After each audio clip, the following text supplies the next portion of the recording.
بسم اللہ الرحمن الرحیم۔ اور لوگوں میں بعض ایسے بھی ہیں جو اللہ کے غیروں کو اللہ کا شریک ٹھہراتے ہیں اور ان سے اللہ سے محبت جیسی محبت کرتے ہیں، اور جو لوگ ایمان والے ہیں وہ ہر ایک سے بڑھ کر اللہ سے بہت زیادہ محبت کرتے ہیں۔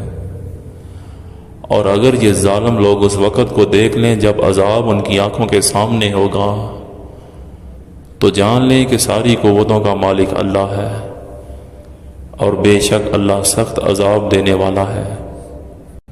اور جب وہ جن کی پیروی کی گئی اپنے پیروکاروں سے بے راز ہو گئے اور وہ سب اللہ کا عذاب دیکھ لیں گے اور سارے اسباب ان سے منقطع ہو جائیں گے، اور یہ بیزاری دیکھ کر مشرک پیروکار کہیں گے کاش ہمیں دنیا میں جانے کا ایک اور موقع مل جائے تو ہم بھی ان سے بیزاری ظاہر کر دیں گے جیسے انہوں نے آج ہم سے بیزاری ظاہر کی ہے۔ یوں اللہ انہیں ان کے اپنے مال انہی پر حسرت بنا کر دکھائے گا اور وہ کسی صورت بھی دوزخ سے نہ نکل پائیں گے۔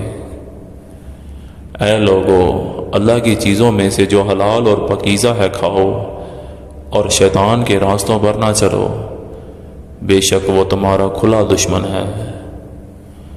وہ تمہیں بدی اور بے حیائی کا ہی حکم دیتا ہے، اور یہ بھی کہ تم اللہ کی نسبت وہ کچھ کہو جس کا تمہیں خود علم نہ ہو۔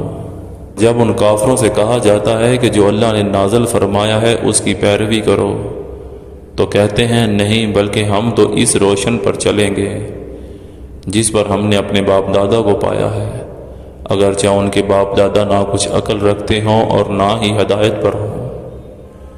اور ان کافروں کو ہدایت کی طرف بلانے کی مثال ایسے شخص کی سی ہے جو کسی ایسے جانور کو پکارے جو سوائے پکار اور آواز کے کچھ نہیں سنتا۔ یہ لوگ بہرے، گونگے، اندھے ہیں، سو انہیں کچھ سمجھ نہیں۔